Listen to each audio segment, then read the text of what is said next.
free trial of the Student LPI. In the top right-hand corner is the Q&A box. So if you have any questions or need anything there, you can use that.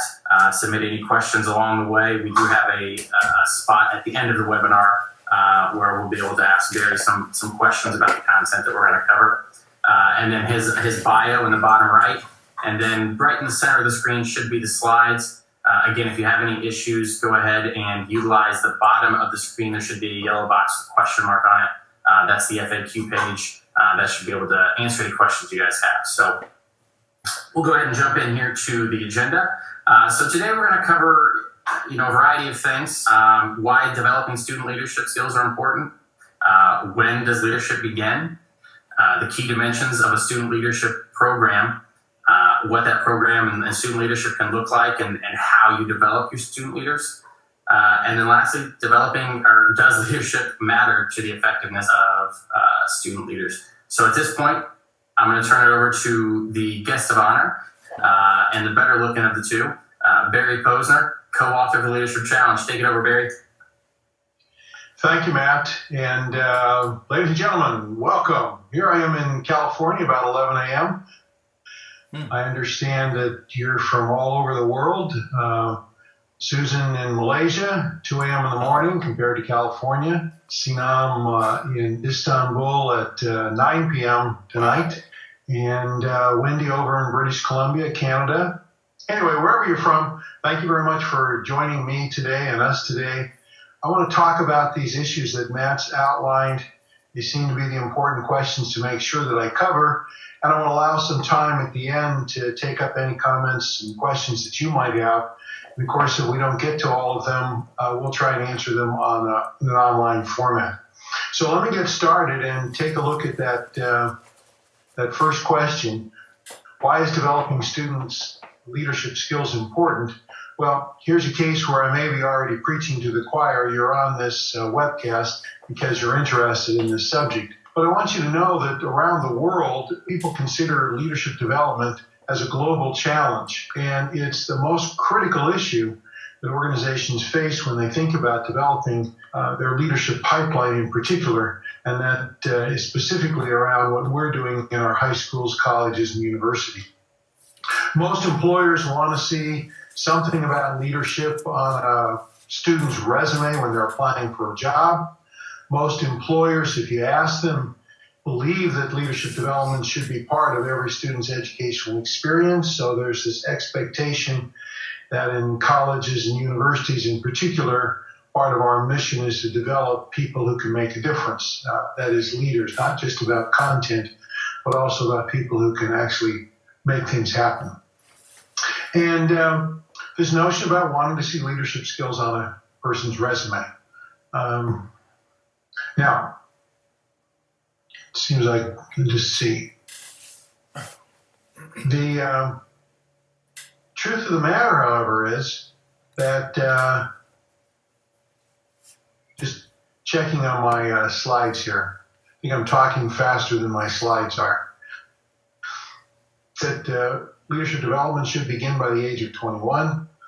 And yet the truth of the matter is that only a handful of schools really have a sophisticated, sustained student leadership program, whether this is at the high school, at the college, or the university level. There may be a course with the title of leadership, but if you sort of say, well, look, students major in finance or marketing or sociology or chemistry, and those have programs, very few universities and colleges have a sophisticated, sustained program. And you and I believe that there ought to be something different about that. We could talk about, well, where does leadership begin? I've already indicated to you that most people think leadership should begin at an early age, and perhaps as early as the age of 21. What's interesting is that researchers show that most managers don't begin to get any kind of formal leadership development training until they're in their 40s. My own executive MBA class in leadership, the average age in that class is 42, and most of them are just getting really what I'd say is learning an operating system that I think people ought to be learning when they're in their teens. Now, part of thinking about the question, where does leadership begin, is really a reflection when a person looks in the mirror, what do they see? And here in this painting, you can see there's this cat that's looking at himself in the mirror and about ready to do a portrait of what he sees. And when you look in the mirror, what is it that you see? And you might wonder whether or not when you look in the mirror, you see a leader. You see somebody who can make a difference, and you believe that somehow leadership is everyone's business and everyone's responsibility. Recently, one of my students put it this way in writing one of his final papers for a leadership class. Dan said that the first thing you had to do was you had to acknowledge that you could improve your leadership skills. That notion that somehow leadership is a skill and it can be learned and developed. Elizabeth Perry put it this way to us in one of her student papers. She says, I need to remind myself that I can make a difference, and all I need to do is look around because there are leadership opportunities almost in every moment of the day. So the question I oftentimes pose to young people in particular, but older people as well, is to remind us that the question in our lives, the legacy question is not, do you make a difference? Will I make a difference? The question really is, will I make the difference that I wanted? Will I make a positive difference? We all will make a difference. But at the end of our days, we don't have any degrees of freedom left to think about, did I make the difference that I wanted to make? So let's take a look at what I think are some of the key dimensions of a student leadership course, but particularly of a student leadership program were you to adopt one in your institution. There are 5 that I think are important. First of all, if you're going to develop a course, but particularly a program, I think you need to base it on a model or a framework that makes both conceptual and common sense. Common sense. It has a ring of truth to it, but it also is a framework that's backed by evidence and backed by a paradigm that students can also understand. I mention that because if you think about everything else that the students are taking while they're in school is based upon a conceptual framework, a research-based framework, and a framework that eventually has to make sense at an intuitive level. And whether that's chemistry or coding, whether it's painting, whether it's accounting, whatever it might be, all of these disciplines, when we think about leadership as a discipline, it needs to have an operating system that makes sense, that's backed by evidence, not just somebody's opinion. It's also a model that somehow can be measured. This becomes particularly important for us in higher education because we're being asked to demonstrate outcomes, learning outcomes. And so the notion is if it's measurable, then in fact we can ask the question, did students learn it? Are they better as a result of taking this class or this program? I think another important concept if you're developing leaders in your university or college is that leadership is developed through practice, through doing. While it needs to make conceptual and common sense, it also is learned through the doing of leadership. And so it's important in any program that you have a chance for students to actually practice it. Practice it at least in the classroom, but ideally by taking on projects either within a class or within a program, which give them an opportunity to work with others and to see a program or a project through and to reflect on that project, thinking about how to use their leadership skills and how they could develop their leadership skills to be even more effective in future endeavors. And finally, whatever framework that you do choose, it needs to be adaptable and accessible to a wide variety of students and settings and situations. So whether you're in the United States or you're in Turkey or you're in Malaysia or you're in Europe or you're in Africa, the framework still needs to make sense and it needs to be applicable in that context, even though so the content needs to be adaptable and accessible. A couple other thoughts I would share with you is that when you take a look at the framework that Jim Kouzes and I have developed, it's a model that we've been developing for more than 35 years. We've collected thousands of individual case studies and surveyed millions of people. We have collected thousands of case studies of students and I'll talk a little bit later about our database for students in the Leadership Practice Inventory. But that number's now nearly 300,000 students who have completed the student version of the Leadership Practices Inventory. And we've collected data from countries all over the world. And it's not just my word that says that this model has validity, but rather you can take a look at the research of hundreds of other people who have used this framework in their own settings, in their own contexts, and have determined that the framework has great reliability and validity. So the model, which I'm going to go over quite briefly today, suggests that when we ask people to tell us about the time that they've been at their personal best leadership experience, and whether we talk to 15-year-olds or 25-year-olds or 55-year-olds, the stories that they tell are more similar than they are different. And they tell us about the times that they modeled the way. By the way, they didn't use that language. That's the language that we use to describe their comments, and I'll tell you about that again in a moment. They model the way, inspire a shared vision, challenge the process, enable others to act, and encourage the heart. And again, this isn't coming out of my experience alone. This is coming out of the stories of people of when they were at their personal best as a leader. And we asked people to think about that experience and then to tell us about what were the key actions and behaviors that they took in that experience that they felt made a difference. And I actually have a kind of a pedagogical bias. It's certainly something that I do in every class that I teach, and when I can in every workshop that I do.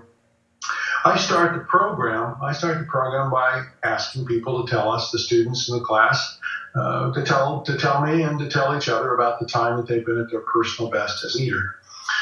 The reason for this, well, I've listed some of those. What it does is it makes this framework that we're going to talk about not something that somebody else developed, but in fact, they can see the connections in their own experiences and what it is that they've done to get extraordinary things done. It generates this research, if you'll do it with your students, generates an empirical academic model, and it personalizes and validates the framework. Again, not something that we're external that we're bringing in to the classroom, but rather it's something that we're bringing out from the students who are in the classroom. And in doing this, it reinforces the idea that leadership is everybody's business, and that, in fact, it's kind of in an inclusive context. And no matter whether you're tall or short or thick or thin or have blonde hair or red hair, wear glasses or don't, or major in the arts or the sciences or whatever, that somehow when people are at their personal best, they do things that describe what it is that leaders at all ages do. And beginning with this framework builds the competence and confidence of all of your students that they've already made a difference. And now the question we really ask is, what do you need to do to become the best leader that you can be? You know enough about this and you've done this before, so how can you do this even better into the future? So let me tell you a little bit, as I promised, about what student leadership looks like, and in doing so, suggest to you some very practical ideas about how you can develop student leadership. So I mentioned this framework. It starts with Model the Way. And Model the Way has two key, what we call commitments. There'll be 10 commitments of leaders. And what I've done here, and you'll see in these slides that follow, is I've listed each of the commitments associated with each of the practices. And then I've quoted a story. I'll tell you a little bit about the stories. The one on the top is actually from a student, and the one on the bottom is from a manager. And I'm not going to do the ones on the bottom that are the manager, but you can see that what the students are saying in some ways is no different than what people with corporate experience, organizational experience, public or private organizational experience, whether they're like Olivia in their 30s or Jason Ting in his teenage years, they're saying the same kinds of things. So Jason was a wonderful young person that I had in a class, told me about his personal best leadership experience, the time when he was in high school. He said, self-described, he said, when I was in high school, he said, I was kind of a goof off.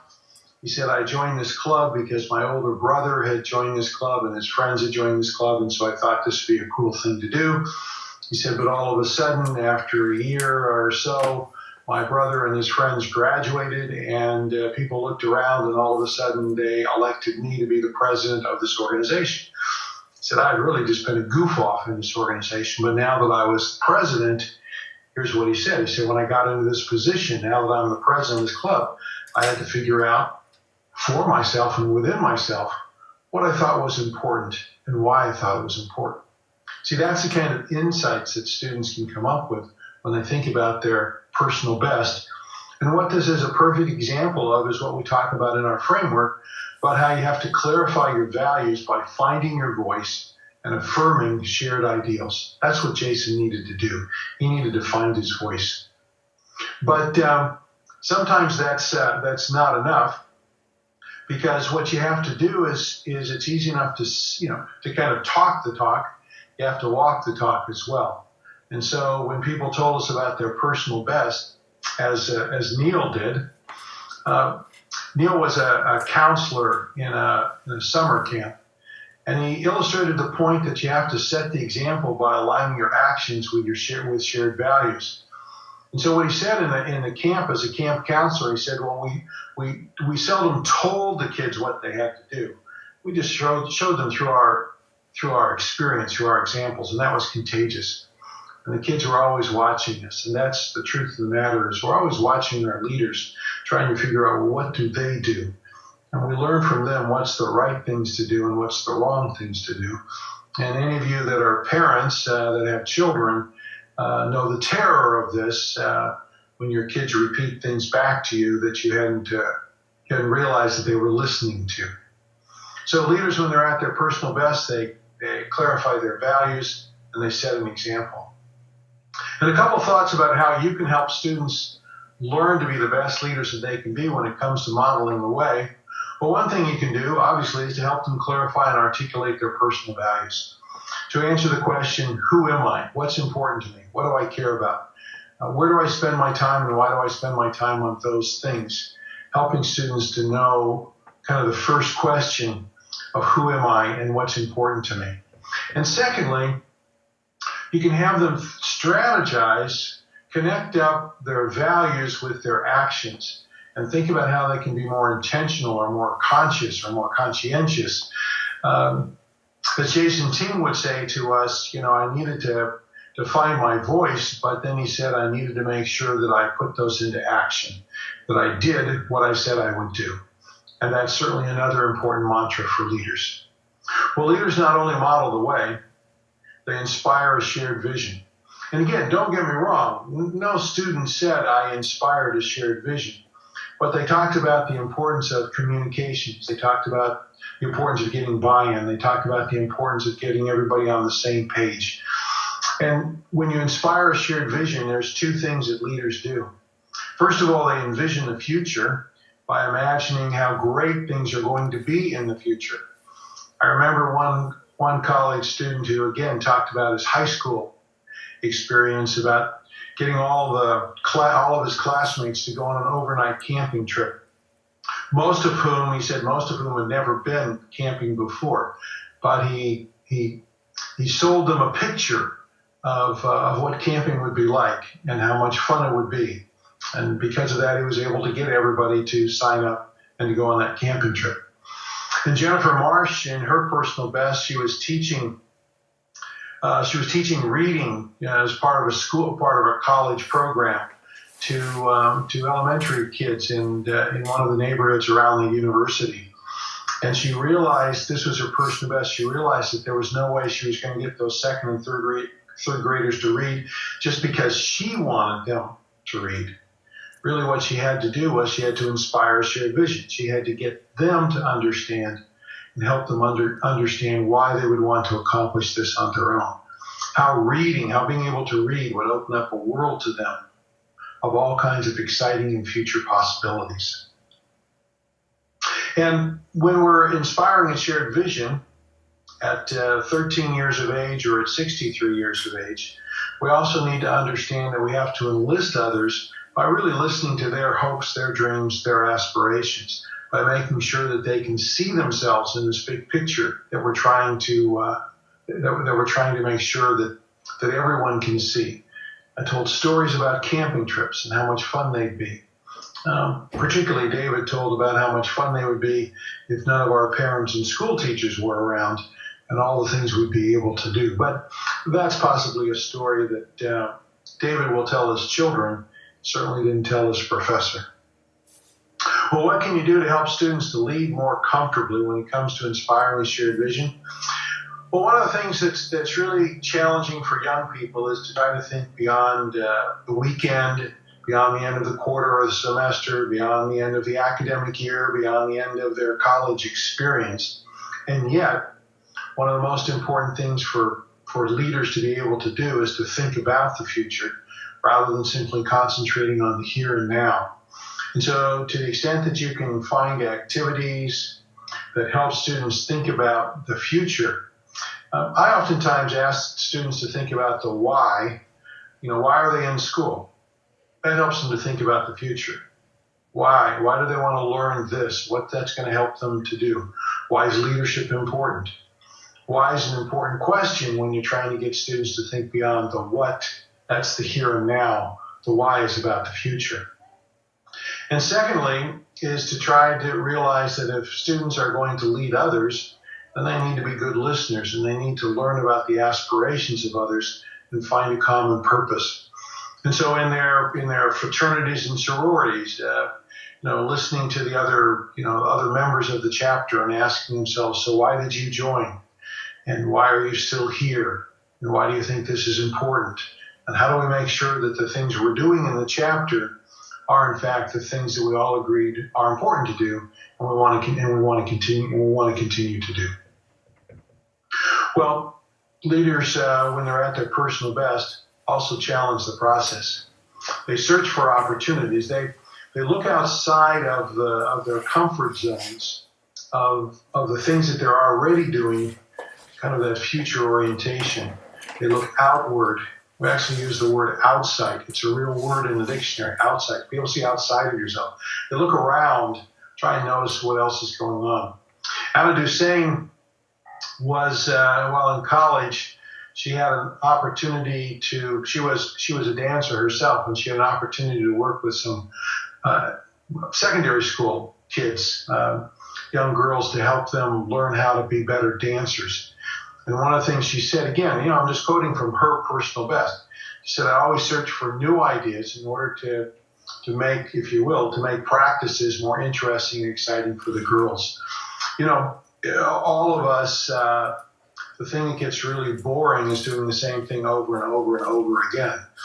And so the task for us as leaders is to mix things up. Search for new and different ways to do things, to think about doing things.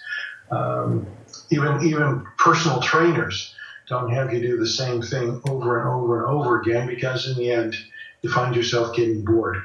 So that sense of searching for opportunities, reaching out to try to make a difference. And reaching out to try to make a difference, the natural experience, and kind of very akin to what we do at the university, is called the scientific method.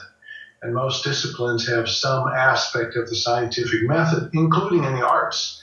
We're always experimenting. We're trying things. The theater director says, well, try that standing, stage right or stage left, or say it softer, or say it louder, or say it with, sitting down. Let's try some different ways to do this and see which feels the best, has the greatest impact. And what leaders do, as Rich Cabral told us in his personal best, we had this great big project, and what we did was we broke it down and we gave one part to each member of the group, so they not only felt a sense of ownership, but so that we could, well, like in the words of Bishop Desmond Tutu from South Africa, you can't eat an elephant in one bite. And so leaders experiment and they generate small bites, small wins, and they have a particular emphasis on reflection of learning from experience. The scientific method is really one of hypothesis testing. We have a hypothesis. We try something. We see what happens.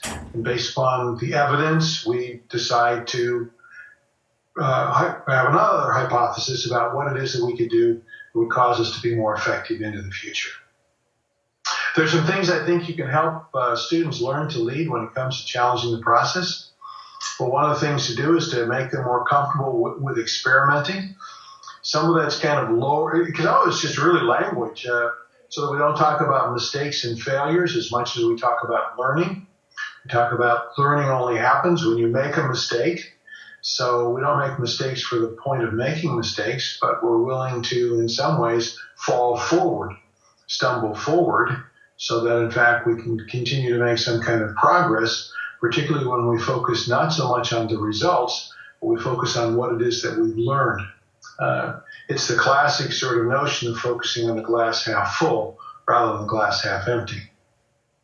And the other thing is when you've got a student group that's working on a big project, a homecoming project, a new community service program, revising the student-centered constitution, whatever it might be, you need to help them break that into smaller pieces, trying to take it one step at a time, and particularly helping them to mark the progress that they're making forward, because oftentimes we all know that even when we were at our personal best, it was sometimes 2 steps forward and 1 step backwards. But in each of those cases, we did make progress and we did move forward. One of the other truths that people realize when they're at their personal best is that they can't do it all by themselves. And so one of the obvious things that people tell us when they're at their personal best is how they built a team, how they delegated, how they shared responsibility, how they gave ownership to others. We call that enabling others to act.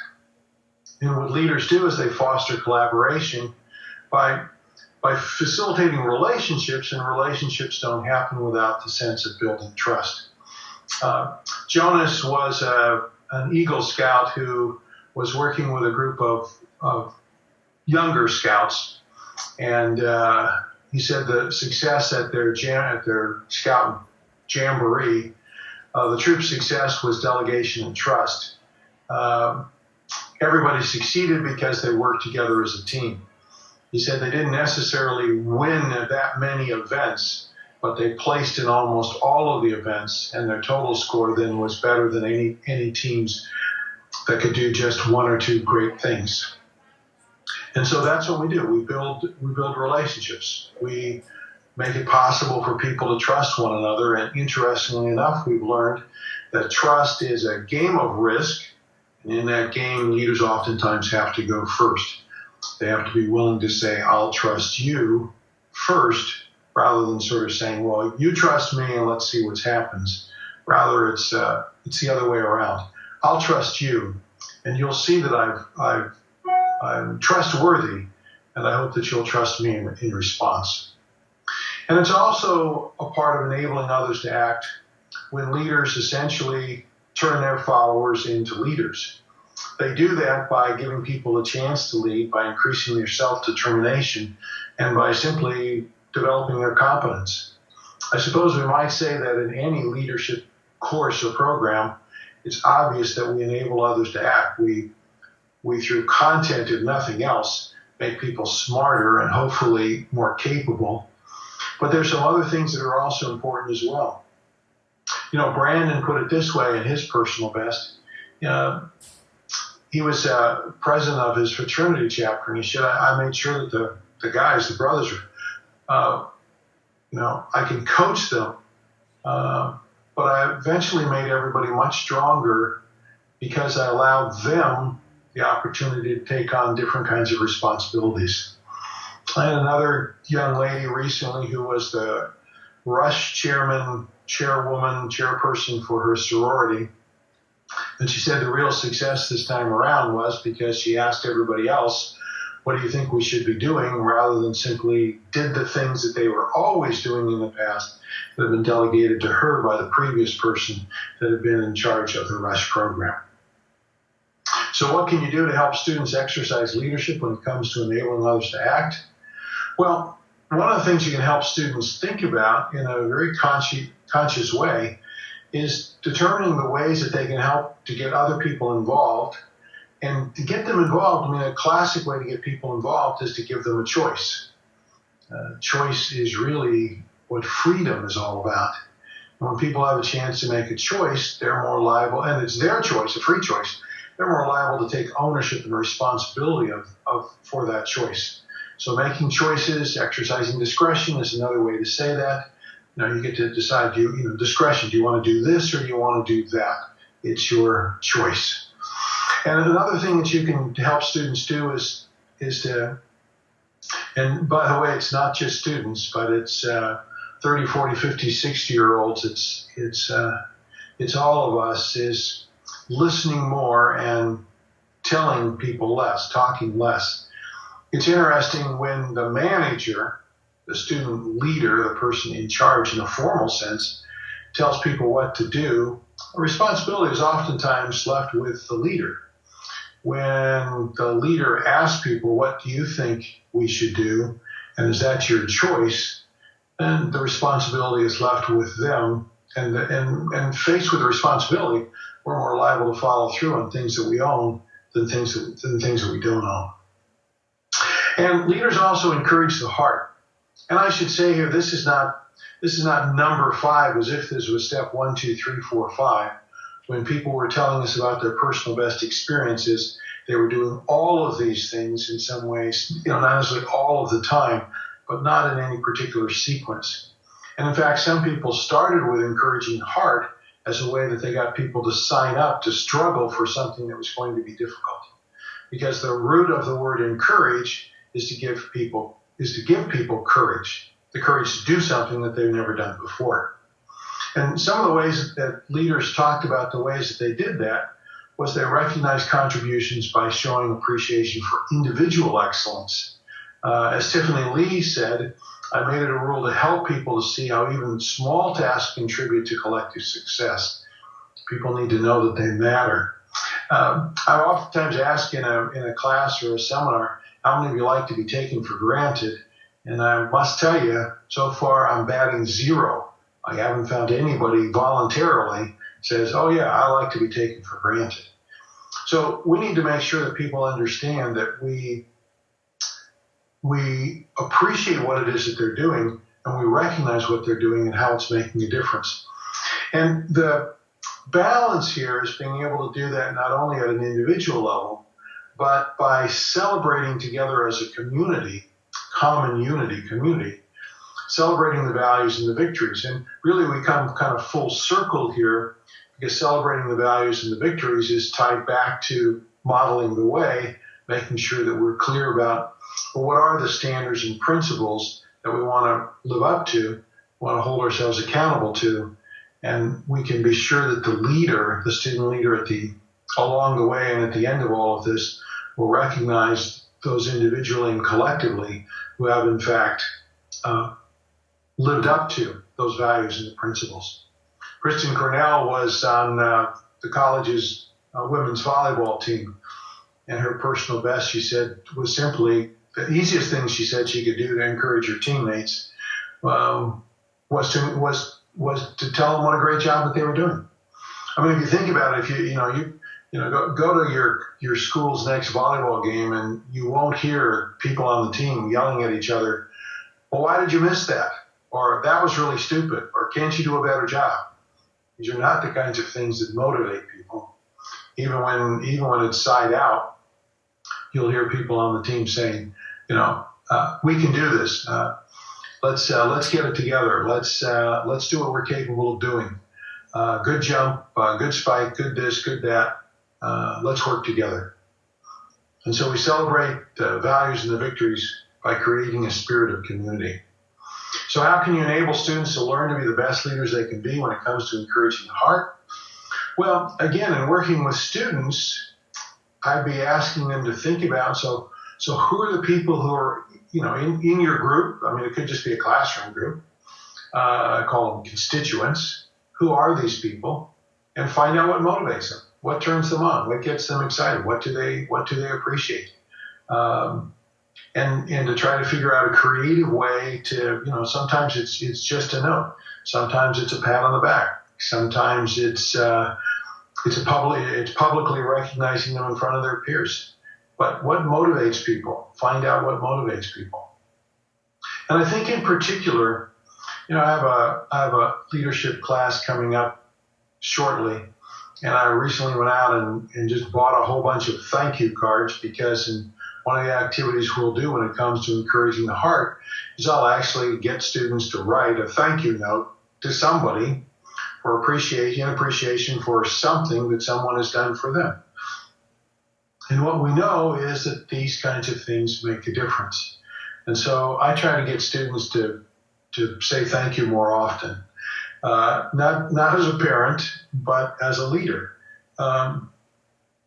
Because when we can do that, it tends to be personalized. You have to figure out, well, to this person, what is it that I want to say? It gives you a chance to be more creative. And particularly if you literally handwrite the note out, that automatically suggests a degree of sincerity that's a lot different than sometimes students only give each other a high five, and it kind of becomes kind of routine. But to write a note, send a note, leave a message, take somebody aside, that's really a momentous experience. Well, finally, I want to take up one last question and get to some of your questions. Does leadership matter? Does it really matter to the effectiveness of student leaders? So you can take all of this stuff, kind of interesting, important, and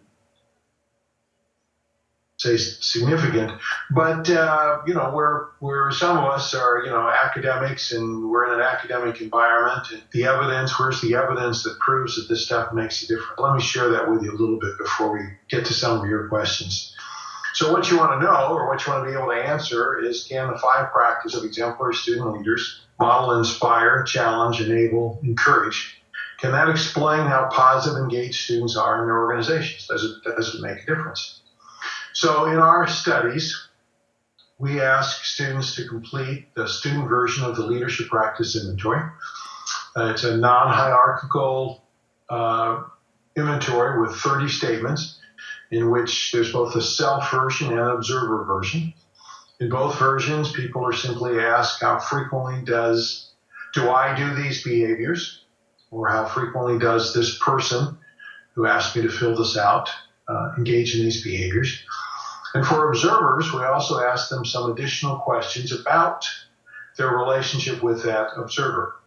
How proud they are to tell people that they work with that leader, whether they feel in working with this leader that they're making a difference, that the leader values their work, that they're highly productive in what they do in working with this leader, and finally, how satisfied are they with the leadership of this person. So that's our measure. We're going to take people's responses to these 5 questions. We're going to get some kind of distribution, and now we're going to ask the question, can we explain the distribution? Well, how can we explain the distribution? And we've got 2 competing hypotheses. One hypothesis is, well, Barry, you just simply don't know the people in my class or my group or my college or my institution. You don't know these people, and if you knew more about them, well, that explains what's going on here. So we do know a few things about the people who are going to fill out these questionnaires. We know their age, we know their gender, we know their year in school, and we know their nationality, we know what country they're from. And we also know their responses to how they evaluated the behavior of their leader. So hypothesis 1 is that demographics is going to explain, why people why people believe that their leaders are effective, or it's going to be how people behave. Here's the results. Try to explain the variance. Probably realize we never explain in the social sciences 100% of the variance to begin with, but the variance explained by who students are, their age, their gender, their year in school, high school, college, year in school, their nationality, they're from the United States, they're outside the United States. That explains a whopping 0.4%, less than 1%. In fact, any one of those 4 variables explains almost nothing. So the reason why people evaluate their student leaders is not because they're in high school or college, or they're seniors or they're juniors, or they're from the United States or they're from Istanbul. It's really more explained by how their leaders behave. Almost 40% of why people believe their leaders are effective is explained by how frequently, the more frequently that their leaders engage in these behaviors, the more effective they believe these leaders are. The less frequently they say their student leaders behave in these ways, the less effective they say they are. Let me just show you this, kind of, you can look at this very quickly. This is kind of the average score on these 5 practices. Maximum score would be 30, but you can see as you go from sort of, people evaluate their leader as somewhat effective or moderately effective or highly effective. They clearly show in all 5 practices that, here's another view of that effectiveness of student leaders increases with their use of the 5 practices. So this is the other piece of evidence. You start with people's personal best leadership experience. So I say to the students, this is what you told me. You told me when people are at their personal best leading, these are the things that they're doing. And now I'm telling you that the evidence shows that when people do these things, they in fact are evaluated more highly effective than those who don't do these kinds of things. The more that students report their leaders engaged in these behaviors, the more positive engaged they themselves are in their organization. And the way that students feel about their organizations and leaders is a result of how students lead, not because of these demographic factors. So, regardless of the hand that you're dealt with, the difference is how you behave.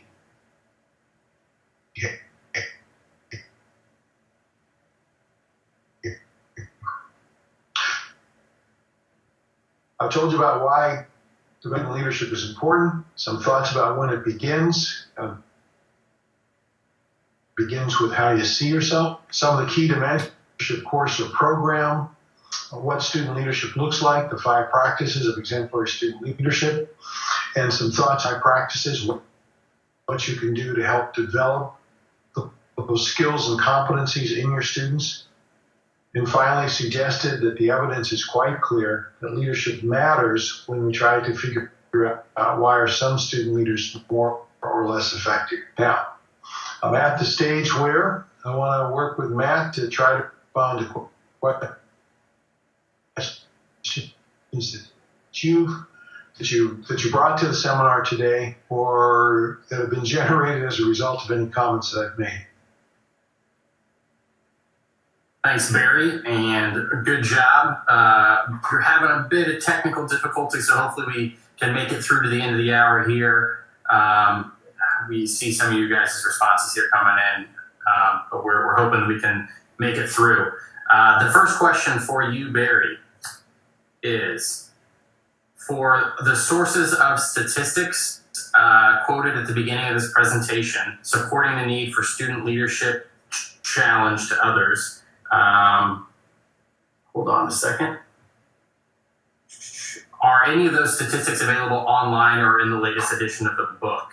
Would you like to use the latest statistics to help pitch the Student Leadership Challenge? Thanks in advance for your help. And that message came from question came from Rob Acosta.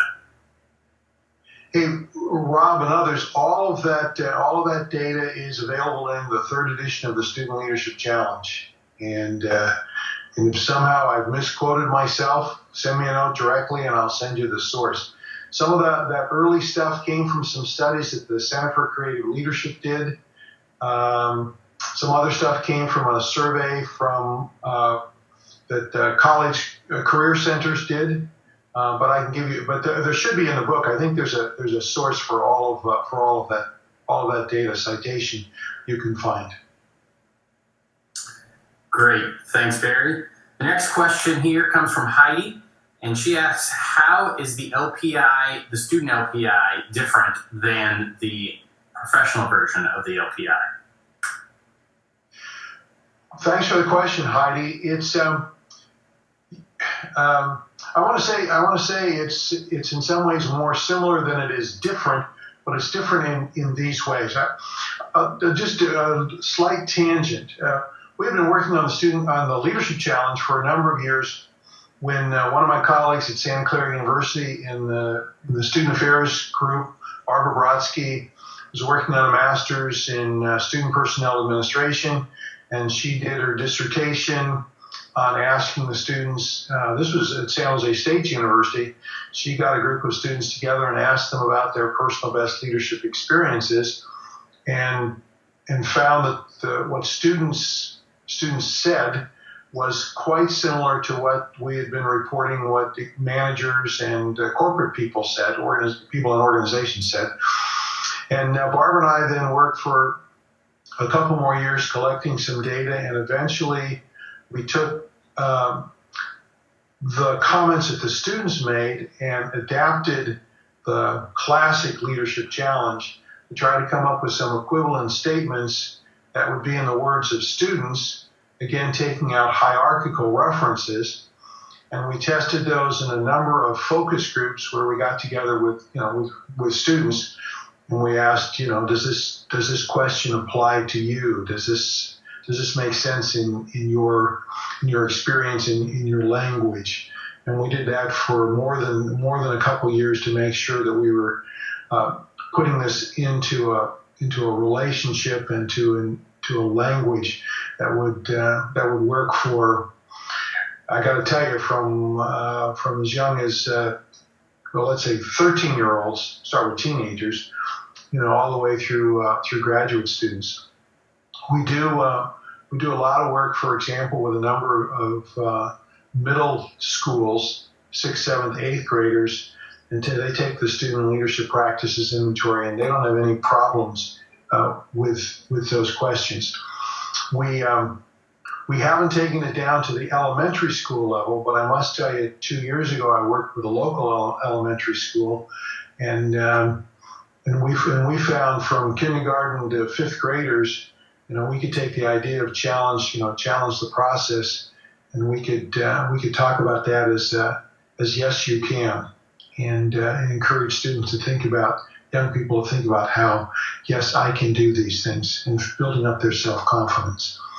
You can find on our websites a number of research studies that we've done with the student leadership practice inventory, with fraternity and sorority chapter presidents, with orientation advisors, with residence hall directors and community developers in residence halls, just to name a few, student athletes, to name a few places in which we've studied with the student LPI those particular populations.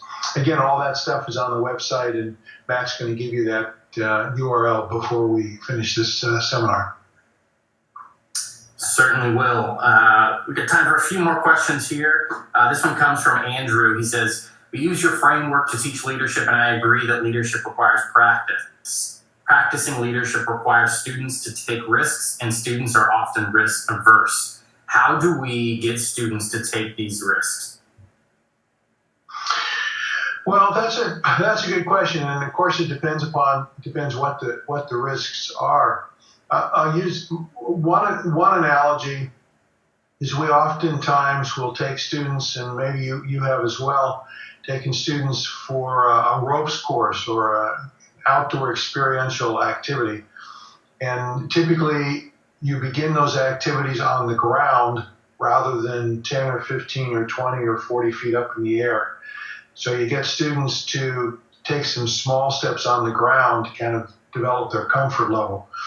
And then as you put them, off the ground, you don't do that without, we don't use nets, but we use a belay system, and before we put them, again, up above the ground, we demonstrate the harness and how it's going to work and try to make sure that people feel safe and secure. I think that one of the ways that we also reduce risk in the classroom is depending upon how we grade the practice activity. Do we try to grade it on learning as opposed to grading it on outcomes? And so sometimes I've had some students who have worked on a small group project, let's say fundraise, they got together and decided they wanted to sell something to raise money for a local community group. And the grade is not, did they raise $100 or $1,000 or $10,000? The grade is really what did they learn? And so the risk is not so much about outcome. It is about reflection of learning. So that's again, it's the challenge the process principle. It's small steps, small bites, one step at a time, and it's making sure that you reward people for learning, not necessarily just for the outcomes that might be associated with the project itself. Great. Here's another question for you, Barry. I teach a 3-credit course in Leadership Challenge for juniors and seniors, and it is fully online. What ideas might you have for creating engagement in an online course without face-to-face components? Well, had we more time, I'd be interested in what it is that you're doing now. But here's a couple of thoughts. One thing to link that back to the last question would be, again, even for students that I'm working with online, I'd be asking them to figure out what's a project, in their home, in their neighborhood, in their community, in their organization, in some other aspect of their life that they want to make a difference, that they want to practice their leadership skills. And I'd be setting up a variety of different assignments that ask them to continue to reflect upon that experience and what it is that they're learning in an iterative fashion. For example, I have right now a class in which, I met with the students in person, but now the rest of the class is all online. And so the students are going to be doing a series of papers, and each of the papers are designed to help them get a deeper appreciation for the operating system. So the first paper, for example, just simply, now that they've been exposed to the operating system, the first paper was just to try to take that as a template and apply it to their personal best leadership experience and ask the question themselves, does this template work for you in thinking about your own case experience? That was the first paper. The second paper ask them to take a week in their, if they have a work life, take a week in their work life or their school life or their residential life, and to be an observer about leadership, and to write another essay in which they can demonstrate each one of the 5 practices in action by sort of saying, well, here's something that my friend did. That's a perfect example of what it means to encourage the heart. Or here's where one of my faculty members did a great job in modeling the way and setting an example. Again, whatever that might be, just another opportunity for students to dial in and try and change their worldview so that they see leadership all around them. And I'll eventually end the course. With some ongoing effort that they began at the beginning, which was, why are you here? Where would you like to become a better leader? And what can you do over the next, 2 weeks, 2 months, 4 months, however long this experience lasts? What can you do to become a better leader?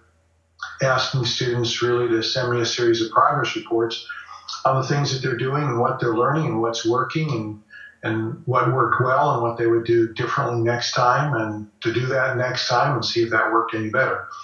So I think that there's a number of ways that you can, if you have the opportunity in an online experience, that you can work with students individually, or you can even, I sometimes put students together in small accountability partnerships or dyads or teams. And so the same kinds of things I was just saying that they could share with me, they could share with each other online and coach each other about how to be better leaders, and in that sense share what it is that they're learning with one another. I hope that that's helpful. And I think we got time to squeeze one more question in here. This should be, I think, a quick one for you, Barry. This comes from Ryan Harrison, and he asks, with the Student Leadership Challenge and the LPI assessment, I have found it's often difficult for observers to answer all of the criteria for each of the 5 practices, as they have not always seen the students cover all of those areas. What do you suggest observers should answer? Well, we find this true on the classic leadership practice inventory as well. Look, when we think, as I heard Matt, you say the question, if an observer says, I haven't seen you do this, then that's a legitimate response on the LPI. I seldom or rarely see you do this. The statements are not meant to be evaluative, are not meant to be good or bad. They're simply descriptive. And so what the leader gets back then potentially is a whole bunch of people who say, I've rarely or never seen you do this. And that's all I'm saying. I've never seen you do this. And now perhaps the student is learning that, I don't really do this, but now I see that this is an important behavior. If I want to be a better leader, I should start doing this thing more than seldom or rarely. So seldom and rarely, not very often, those are valid responses, and observers should be encouraged to give those kinds of responses because, again, they're not responding to the good or the badness of the leader's behavior, just simply the frequency descriptively of the leader's behavior. Great, thanks, Barry. And that's going to bring us to an end today. If you did submit a question and we didn't get to it, we'll follow up with you on an individual basis. Just monitor your email, and one of our sales reps will be following up with you to answer that question for you. Just to finish up here, if you do have any more questions or want to find more out about the Leadership Challenge, we invite you to visit the studentleadershipchallenge.com. You can find all sorts of information on there about the book, about the assessment, about some of these here listed instructional resources. So if you have any questions, that's a great resource for you. You can also sign up in the tools and resources box for our newsletter that comes out, as well as the upcoming webinar, which will be hosted on September 18th at 8:30 Eastern. It's going to be Great Leadership Creates Great Workplaces, and we drive employee engagement with the 5 practices of Leadership Challenge. That's going to be hosted by my colleague, Lowry Sparks, and we hope that you can join us. Once again, thanks everyone for joining us today. Thank to you, Barry, for your presentation. If you had any questions that didn't get answered, we will follow up with you, and have a good day, everybody.